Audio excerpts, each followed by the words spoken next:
బ్రాహ్మణులు, క్షత్రియులు, వైశ్యులు, శూద్రులు, ఐదో వర్ణమైన దళితులు ఎక్కడి నుంచి వచ్చారని నేను ఎప్పుడు ఆలోచించేవాడిని.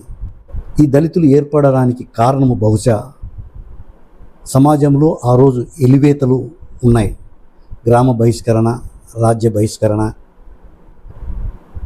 గ్రామంలో గ్రామ పెద్దలు నిర్ణయించిన సిద్ధాంతానికి వ్యతిరేకంగా పనిచేసే వాళ్ళని గ్రామ బహిష్కరణ చేసేవారు. గ్రామంలో ఒక కులం వారు మరో కులంతో అక్రమ సంబంధాలు పెట్టుకుంటే వారిని వెలివేసేవారు. విడోస్తో సంబంధాలు పెట్టుకొని పిల్లలను కంటే వారిని వెలివేసేవారు. గ్రామం నిర్ణయించి తీసుకున్న ఒక నిర్ణయానికి గ్రామంలో ఉన్నవారు అందరూ కట్టుబడి ఉండాలి. అలా కట్టుబడి లేని వారిని గ్రామ బహిష్కరణ చేసేవారు. రాజద్రోహానికి పాల్పడిన వారిని గ్రామ బహిష్కరణ చేసేవారు. ఎవరైనా సముద్రాన్ని దాటి వేరే ప్రాంతానికి వెళ్ళి తిరిగి వస్తే వారిని కొన్ని క్లాన్స్, కులాల నుంచి బహిష్కరించేటివి. ఈ బహిష్కరించిన వారంతా ఏ గ్రామంలో బహిష్కరిస్తారో ఆ గ్రామం పరిసర ప్రాంతాల్లో జీవనం సాగించేవారు. ఆ గ్రామానికి మరోవైపున కొట్టాలు వేసుకొని లేదా ఇల్లు కట్టుకొని జీవనం సాగించేవారు. కొన్ని సందర్భాలలో వారి భూములను కూడా లాక్కునేవారు.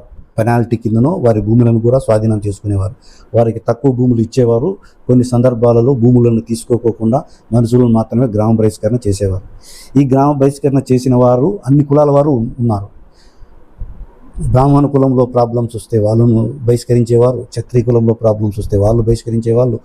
వైశ్యులు వస్తే ప్రాబ్లమ్స్ వాళ్ళు బహిష్కరించేవాళ్ళు. శూద్రుల్లో ప్రాబ్లమ్స్ వస్తే వాళ్ళు బహిష్కరించేవారు. ఈ బహిష్కరించే వారంతా ఊరి చివర ఒక చోట చేరి ఒక గ్రూప్గా ఏర్పడిపోయారు. క్రమంగా ఈ బహిష్కరించిన వారికి గ్రామంలో ఉన్నవారు సహాయ నిరాకరణ చేసేవారు. అందుకని వీళ్ళందుకు వీళ్ళే ఆ కఠిన పరిస్థితిలో జీవించాల్సి వచ్చేవారు. ఈ బహిష్కరించిన వారందరూ ఒకటై ఒకరికొకరు తోడై జీవిస్తూ వచ్చారు. కాలక్రమేణా వీళ్ళలో వివాహాలు చేసుకుంటూ వీళ్ళు చివరికి ఒక గ్రూపుగా, ఒక కులంగా అభివృద్ధి చెందారు. అదే దళితులు అని నేను అనుకుంటున్నాను. ఇది హైపోథెటికల్ మాత్రమే, నిజం వేరే ఉండవచ్చు.